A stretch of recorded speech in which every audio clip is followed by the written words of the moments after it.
If you wake up in this morning and feel no desire to rise, if a heavy stillness anchors you to the bed not from exhaustion, but from something nameless, Jung would tell you this, it is not a lack of willpower.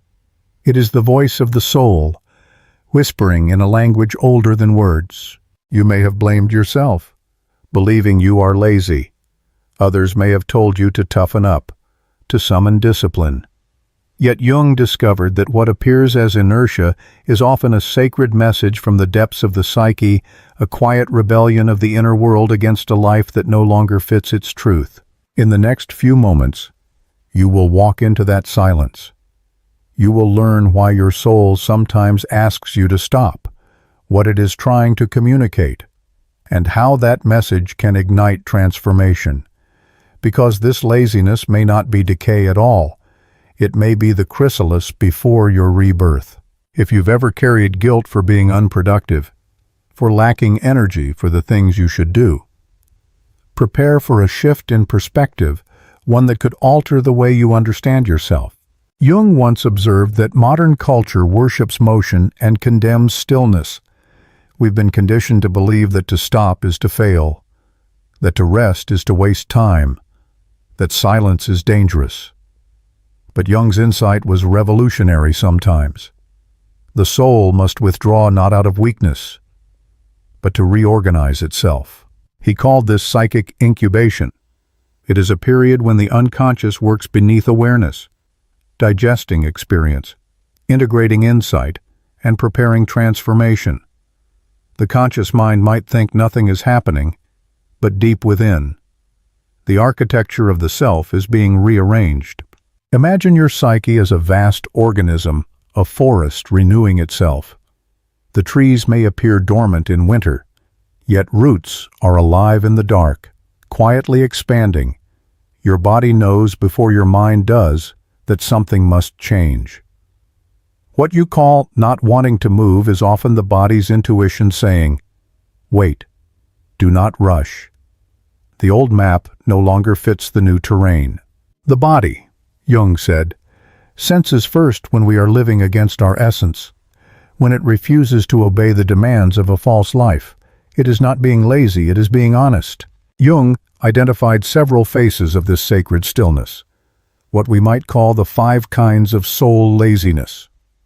Each one is a message disguised as fatigue. The first, the laziness of misalignment. You find no energy for what once seemed meaningful. The meetings, the obligations, the endless checklists feel hollow. This, Jung explained, happens when your outer life no longer mirrors your inner truth. The psyche, wise and defiant, withdraws energy from what is false. It says, "I will not power the life that is not mine." The second, the laziness of unmourned grief. Sometimes your tiredness is not about the present.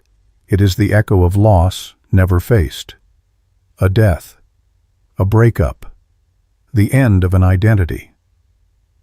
Jung knew that unprocessed grief devours psychic energy.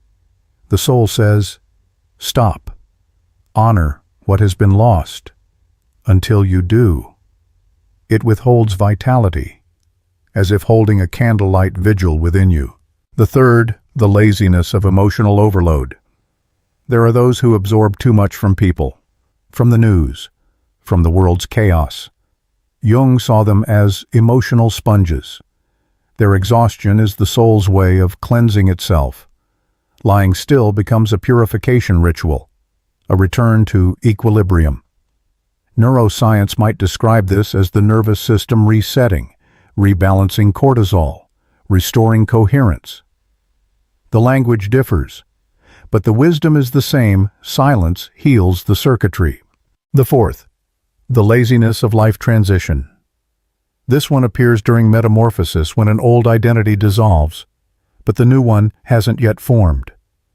Jung called this the liminal space, the in-between. You are no longer who you were, but not yet who you will become. Like a snake shedding its skin, you must retreat to a hidden place, vulnerable and raw, until the transformation completes. In myth, Heroes always vanish before they return, change the dark cave, the underworld, the desert. Your fatigue is that descent. The fifth, the laziness of blocked creativity. Here, the soul's creative force, its desire to express, to make, to imagine is suppressed by a life too narrow, too practical, too afraid. Jung observed that unused creative energy often turns inward, curdling into apathy or depression. The soul cries, "Stop wasting my fire on things that do not matter." This is not the end of energy, it is energy demanding new purpose. In each of these, the body acts as the messenger of the unconscious. The heaviness is not punishment, but invitation. Your stillness is sacred ground. And beneath all of them lies the same question, ancient and urgent.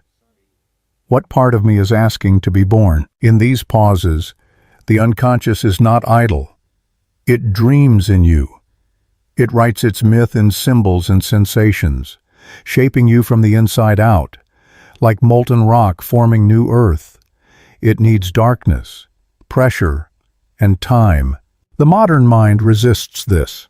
It wants progress charts and productivity metrics, not silence and surrender. But as Jung taught, the psyche is not a factory, it is an ecosystem. And ecosystems grow through cycles, bloom, decay, renewal. The next time you feel too tired to move, imagine your soul speaking softly, "Rest. I am working." When the soul withdraws its energy, it is not abandoning you. It is recalibrating you.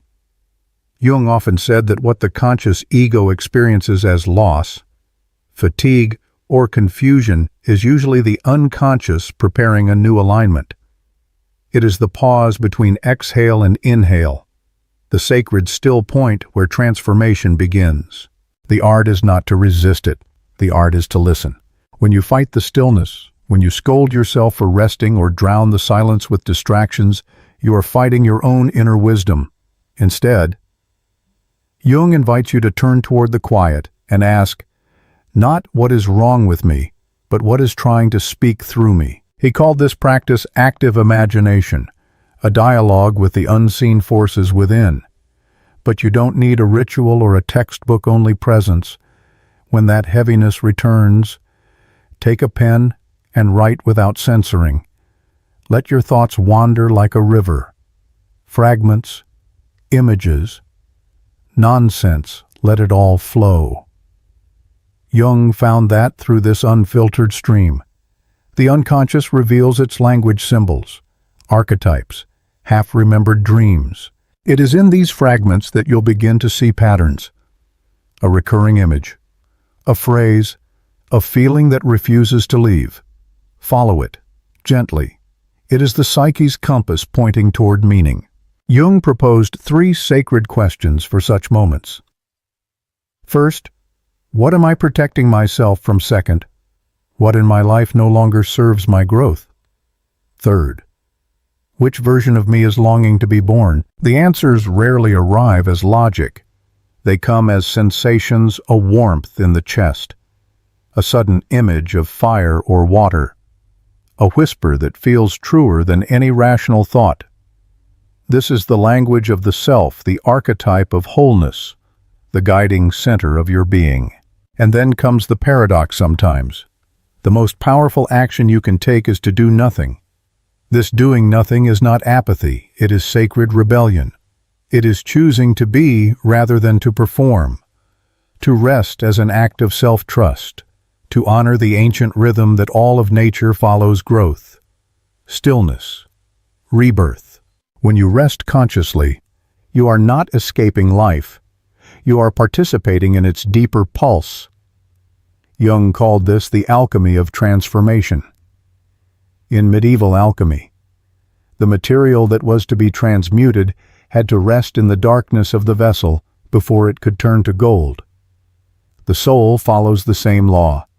It must pass through darkness, through the black stage of nigredo, where the old self dissolves, before it can reveal its new form. You may wake one morning with different eyes, the same world, but it feels newly alive. This is how the unconscious announces that incubation has ended. You start to dream vividly again. You feel spontaneous curiosity. You sense energy returning, not forced but natural, like spring after a long winter. The psyche whispers, "Now, move." But be patient with the timing. The soul blooms according to its own seasons. Modern society does not understand this rhythm. It celebrates constant motion, endless optimization, the cult of busyness. Yet all great transformations in history, artistic, spiritual, scientific, were born in the quiet space between movements. Think of Newton under the apple tree, Buddha beneath the Bodhi, Christ in the desert, Jung at his lakeside tower in Bollingen. Each retreated, listened, and returned transformed. Stillness is not the enemy of progress, it is its origin. To pause in a world that worships productivity is an act of courage. To honor your inner cycles when society demands linear growth is an act of revolution. Jung said that the wisest people are those who know when to stop, because in that pause, they hear the self speaking through the noise. Rest, then, is not indulgence. It is devotion, a sacred right of the soul. Neuroscience now affirms what the mystics knew during rest. The brain's default mode network integrates memory, emotion, and insight. The mind literally weaves meaning while you lie still. The ancient wisdom and the modern science converge. Stillness is the architecture of transformation. And so, the final revelation is simple yet radical. Your desire to lie down is not the problem, it is the solution. It is your soul protecting you from a life that no longer serves. It is your unconscious drawing you inward to rewrite the script. From now on, when that heaviness returns, do not curse it. Thank it. Your psyche is guiding you back to truth in the only way it can, by stopping you. Because your soul does not ask for laziness. It asks for authenticity. It asks for silence deep enough for truth to rise. It asks for the courage to live according to what is real, not what is expected. And sometimes, to hear that truth, you must silence every outer voice, including your own. So rest. Listen. There is a new you forming in the quiet. And when the time comes, you will not have to force your next step. It will rise naturally, like dawn breaking through the forest of your mind.